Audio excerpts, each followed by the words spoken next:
Hello everyone. Welcome back to our channel. Today we have an important topic to discuss. How to view your recent crises activity in Facebook.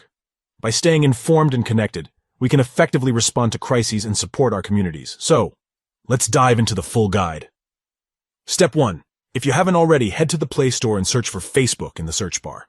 Look for the app with a white F on a white background. Tap on it and select Install. Once the installation is complete, open the app and sign into your Facebook account. Step 2.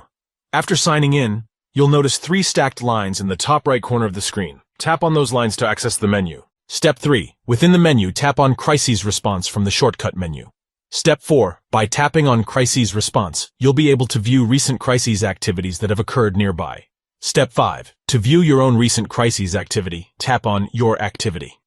Step 6. Here you'll find the recent crises activities that you have reported. By utilizing this feature, you can keep track of your own contributions and ensure that you are actively engaged in crisis response efforts. Remember, staying informed and connected is crucial during times of crises. By viewing your recent crises activity in Facebook, you can play a significant role in supporting your community. And there you have it. You've successfully learned how to view your recent crises activity in Facebook. If you found this tutorial helpful, please give this video a thumbs up and subscribe to our channel for more informative guides. Thank you for watching, and remember, together we can make a difference.